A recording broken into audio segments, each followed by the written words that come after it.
Shalom, perkenalkan nama saya Angela Selmiati Pabalik. Saya dari Prodi Bimbingan Konseling Kristen Angkatan 2020 ini. Saya akan memaparkan tugas final saya, yaitu memilih satu materi yang paling menarik selama satu semester dalam program mata kuliah Psikologi Perkembangan Anak. Saya memilih materi tugas perkembangan atau perkembangan anak dari usia ke usia. Yang pertama, usia 6 tahun. Di situ mereka akan mulai belajar berjalan, di mana pada saat mereka belajar berjalan, selangkah pun mereka berjalan, di situ akan kelihatan kebahagiaan kedua orang tuanya bahwa anaknya sudah bisa mulai belajar berjalan. Kemudian yang kedua, belajar memakan makanan padat, di mana anak tersebut sudah bisa makan makanan padat seperti nasi, telur, atau sayur. Kemudian usia 6 tahun sampai 12 tahun. Di sini anak-anak sudah mulai belajar bergaul dengan teman sebayanya, di mana anak-anak sudah bisa mengetahui yang mana teman-teman yang bisa bersama dia untuk bermain. Dia akan lebih memilih teman sebayanya atau teman yang seumuran dengan dia dibandingkan anak-anak yang di bawah usia mereka atau lebih di atas dari mereka. Kemudian belajar memainkan peran pria dan wanita yang sesuai.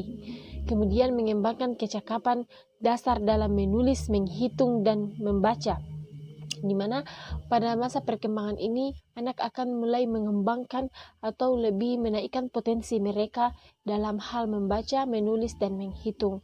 Kemudian yang terakhir, belajar keterampilan fisik yang diperlukan untuk permainan anak-anak.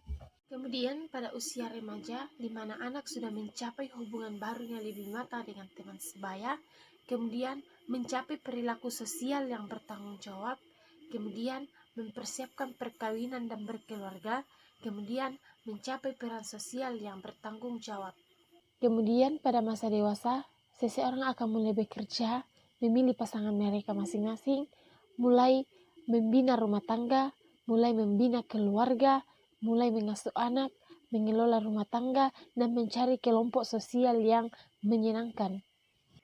Kemudian masa dewasa pertengahan, di mana pada usia ini seseorang sudah mencapai tanggung jawab sosial dan dewasa sebagai warga negara, kemudian membantu anak-anak untuk lebih dewasa lagi dalam bertindak dan berpikir, kemudian mengembangkan kegiatan untuk mengisi waktu senggang atau waktu luang, kemudian menghubungkan diri dengan pasangan hidup sendiri, kemudian menyesuaikan diri dengan orang tua yang semakin tua.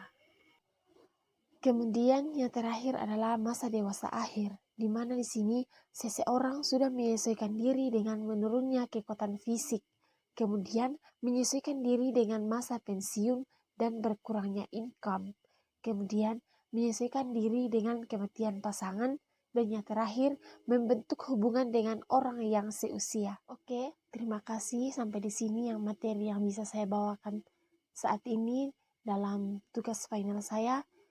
Kurang dan lebihnya mohon dimaafkan. Sekian dan terima kasih.